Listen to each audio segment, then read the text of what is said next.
prospects for EU-US trade relations, including possible EU countermeasures, in light of the ongoing negotiations for an agreement in principle, as well as President Trump's announcement over the weekend of 30% general tariffs on the EU from the 1st of August, which I must say member states find absolutely unacceptable and unjustified.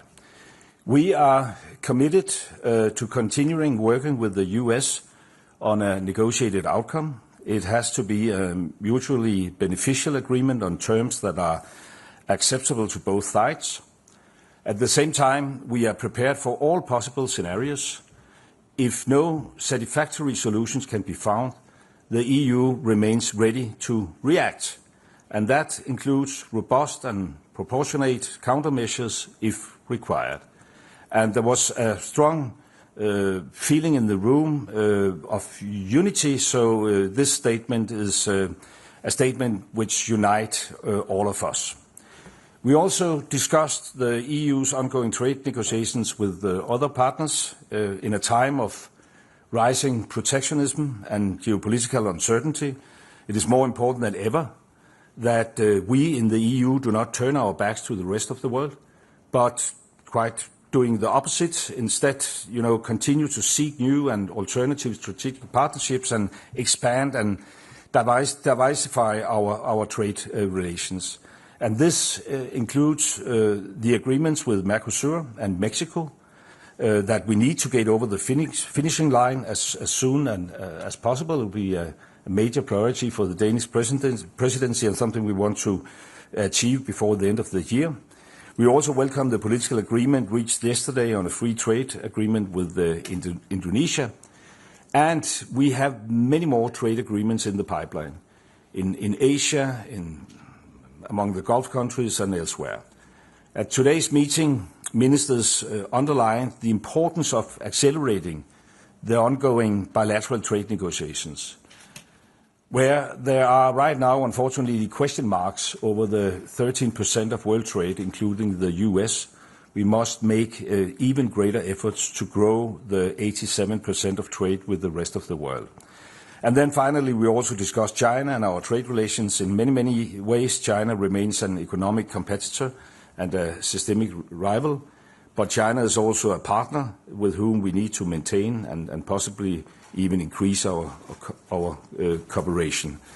I look very much forward to welcoming trade ministers and the Commission to an informal meeting in Denmark in October. Well, we have to see whether we can postpone next meeting until October, but we plan for an informal meeting in October. But until then, I am assured that you, Maros, and your great team will continue your hard work promoting and protecting European trade investments. And as a presidency, we, of course, stand ready to convene the Council whenever needed. Thank you. Thank you, Minister. Commissioner, please. Thank you very much. Good afternoon from me as well. First, Lars, I would say that it's great to have very experienced presidency in this challenging time and very experienced chair, as it was proved throughout our discussion today. I would echo what the Minister just underlined, that we had extremely valuable discussion on the three topics that are to a great extent interconnected, and it just underlines this increasingly challenging context for international trade. Starting with EU-US relations, I really appreciate the strong and continuous support for the Commission expressed around the table today.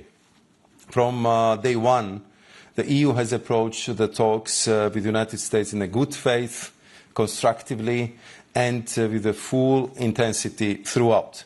And I discussed with the ministers the next steps for the upcoming weeks, up to the new deadline of August 1st and beyond, and I see the need to focus on four areas. First, negotiations.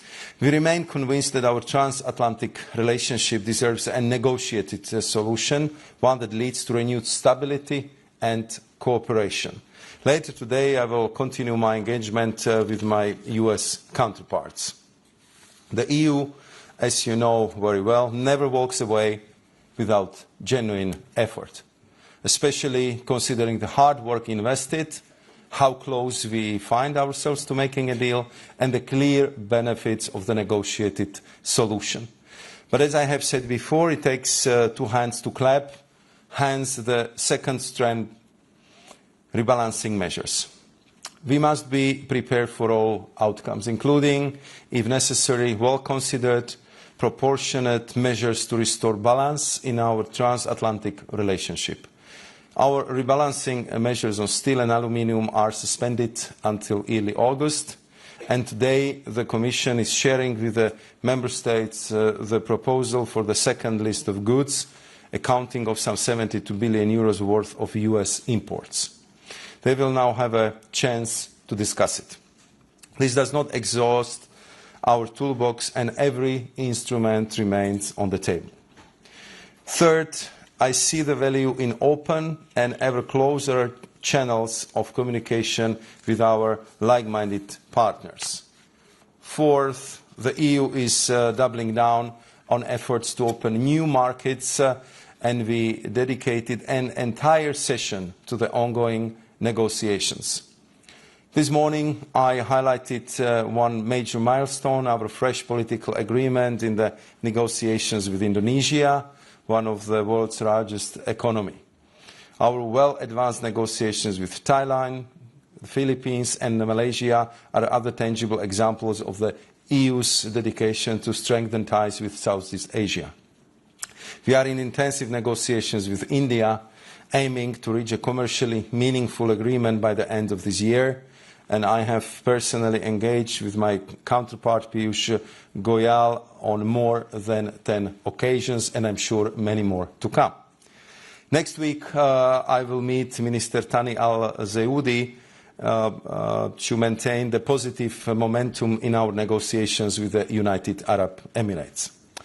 We are also working towards a new form of strengthened dialogue with the CPTPP partners. As you know, this is the group cooperating in Pacific, as we are equally committed to opening new markets and fostering rules-based trade. Our goal is to launch it as soon as possible. And one important piece of homework, and I would like to thank the Danish Presidency for being supportive to this effort, because we can do it only together, and this is to explore specific ways to shorten the time from the conclusion of trade and investment agreements to its actual implementation. I would like us to approach this issue in a systemic way, as the process lasts on average 22 months for EU-only agreements, and I see it as a loss of precious market access for our companies with the markets with whom we actually politically concluded the trade agreements, but it takes us a very long time to actually implement them. Turning to EU-China relations, the third topic of today's discussions, to advance our trade and investment relationship, we need to rebalance it by ensuring a level playing field, and this will ultimately inject much needed predictability and reliability. One of the most pressing issues requiring solution is export controls on rare earth. Following my meeting with my counterpart, Minister Wang Wentao, technical engagement continues, and we are seeing some progress in the fast-tracking applications destined for the EU market. However, a systemic solution here is still needed. The upcoming EU-China summit will be an important opportunity to discuss these issues, including the reciprocity in our respective market accesses. So to conclude, let me underline once again that the EU is and will remain fully united in responding to the current challenges. Thank you. Thank you, Commissioner. Let's open the floor. Please start by stating name and media. And I'll have to say that we have very limited time, so please respect only one question by journalists. Let's start by Camille. Hi, Camille Gaze from Politico. Thanks so much for the question. So my first question would be to both the Commissioner Sefcovic and Minister Rasmussen. So The EU has been saying, and the European Commission has been saying for quite some time, that all instruments are on the table. But as we near the July 14 deadline, one of the retaliation packages was again postponed. So I'm just wondering, how should we make sure that the European Union is still credible in its dealing with the United States when it comes to retaliation, and shouldn't we escalate to de-escalate in a way? And then the second part of my question would be to know whether you think the time has now come to trigger the anti-coercion instrument in light of the latest U-turn from US President Donald Trump. Thank you very much. Well, I don't believe in the idea of escalating to de-escalate. I believe in us being steadfast in our approach. And there was a total unified position among ministers that we should be ready to respond if needed. And that's why we start the preparatory work, as the Commissioner just said. There will be a new second package, which will be circulated among countries. And then we leave no, we will come back to the other issues. I mean, we do not want a trade war with the US. We want to avoid it. And we had, I think, many of us, and I want to thank the Commissioner for being very transparent in his negotiations with the US team, the clear impression that we was very, very close an agreement in principle. Unfortunately, it wasn't possible due to this presidential letter, but it is still our major vision that we should reach an agreement. But we also want to send a clear signal that it must be a fair deal for everybody, and if that's not possible to reach, then we will leave out no options, and we know very well that we have a toolbox with a lot of tools. I totally agree with the description of the President of the Council. What I would add is about the postponement of the measures. As you know, there have been certain deadlines inserted in our decisions, and that they would kind of lead to the imminent triggering of these measures. And we, as we clearly stated, we want to use every day, every possibility and every minute until the 1st of August to find a negotiated solution. That's a clear preference of all the ministers. But as it was also very obvious from the discussions today, the 30% is absolutely unacceptable. This is the level which is absolute prohibitive to any trade.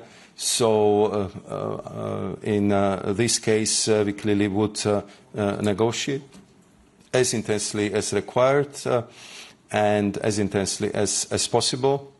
And of course, we'll try to deliver the results by the 1st of August. But if this would not be possible, it was also very clear today, and I have to say that comparing to the previous discussions we had with the ministers, now it came very clear across the table. So if this is a situation, we have to protect the jobs, we have to protect the businesses, we have to protect EU economy, and we need to go for these rebalancing measures. That message was strongest I've witnessed since we started the discussion with the US, and therefore we'll negotiate first, but we'll prepare at the same time.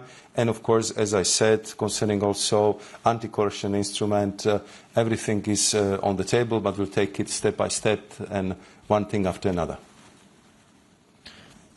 Go for Financial Times. Andrew, please. Thanks. Yeah, Andy Bounds from the Financial Times. Just on there's talk about this communication, greater communication with trading partners. Can you elaborate, both of you, please, on what that actually means? I mean, is this talking about joint response, joint retaliation, or just some kind of group therapy? Thanks. I think we are not in the need of that one, but I think we are already by now quite battle hardened by the tough negotiations, and you've been following us through several of them, so you know that it's true. But of course, it's very good to compare the notes.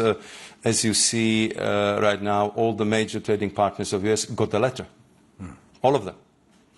and got the letter between 25 to 35%, so it's only natural that first and foremost we want to compare the notes. Secondly, we also want to discuss how this is affecting the economy, the trading partners, and of course we are very obviously also discussing what we can do to trade more with each other. That was a very clear message from the trade ministers today.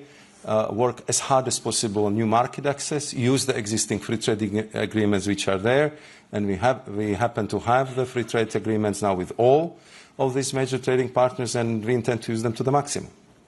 Could I just add that until now our American friends have achieved one deal and 23 threats, so it makes a lot of sense that those of us who are threatened compare notes, as the Commissioner said. And I think we shouldn't underestimate our power. If you look at the figures, I mean, what we have on FTAs on the table substitute a lot in comparison with trade with US. The single market, if we enhance the single market, I think the figures are very well known. If we increase trade among ourselves by 2.5%, it will substitute a decrease in US by 20%.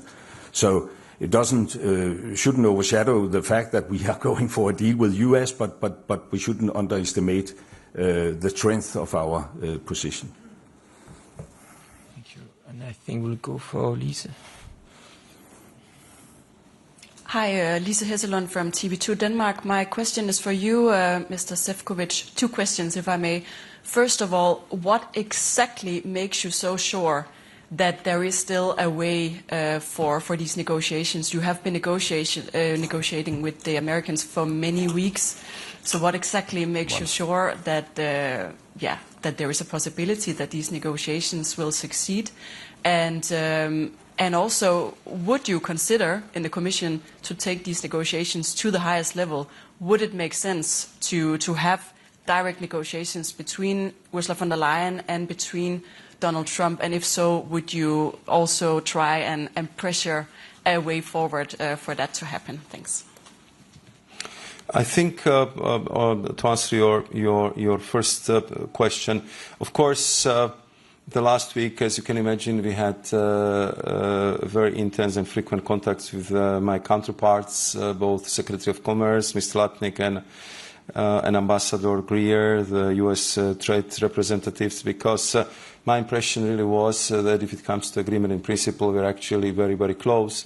And what we've been working on is to find the mutually acceptable solutions on the so-called 232 sectors. Then I appreciated that a bit very shortly before, but we got the heads up on the letter, which we will be getting. And at the same time, we discussed that, of course, I have to kind of come back to my institutions, to my president, and then that I will have actually on Monday morning, which has happened, the session with all trade ministers. So it would be good to compare the notes tonight. And this is what we are going to do, to confer again with my partners in US, what is the discussion in US administration, in the White House, and I will share with them our impression and our assessment after this week. And then, of course, we would further explore the possibilities to achieve the negotiated solutions. I mean, my impression was that that was something worth working for, because otherwise you wouldn't spend like 3 months on drafting the agreement in principles and going through 1,700 tariff lines, discussing all details from agriculture to the spare parts for the cars, if this should just end it by one, even though very, very important letter. So I believe that there is still a potential to continue the negotiations, even though, of course, this letter triggered very strong waves in Europe, and I will be very open about that. Concerning the discussion on the highest level, President of the European Commission, Ursula von der Leyen, had several contacts, personal contacts on her level with the President of the United States, Donald Trump. She had several phone calls with him as well. And of course, we are talking not only to my counterparts, but also to the White House officials, so the negotiations are going on all levels. I have to say our minister will have to chair the EU Central America Association Council in a few moments. We have time for one last question, but please be brief. Bloomberg. Thank you very much. Jorge Valero with Bloomberg. It's a question for both of us. One question. The letter sent by Trump is interpreted as a negotiation tactic to add additional pressure to the EU, and there were several points that were still open before reaching this agreement in principle. So my question is whether the EU is ready to drop these demands on these issues, there were car tariffs, agri-tariffs, and other issues, ready to drop these demands in order to avoid this 30% tariff, or this will be considered as an unbalanced deal, and therefore you will keep pushing regardless of what could be the outcome of it?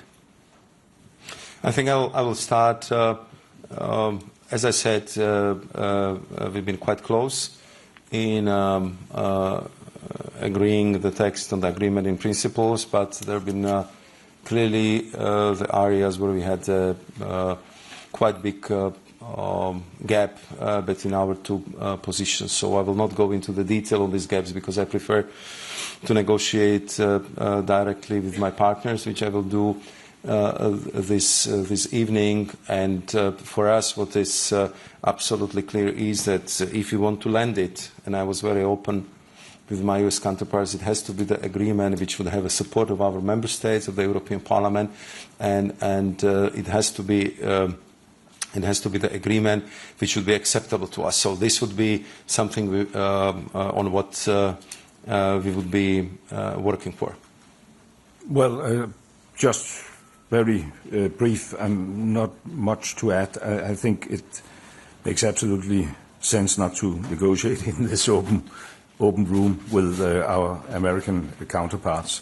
What is important as a takeaway from today's meeting is that the ministers had a very, very clear position. I think when I entered this meeting, and I apologize for the rhetoric, I said if you want peace, you have to prepare for war. It's not that we want a war, but we need to prepare in order to give our Commissioner the strongest possible negotiation position.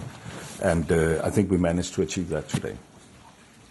Thank you. This concludes the press conference. Thank you so much. So I will see you tomorrow.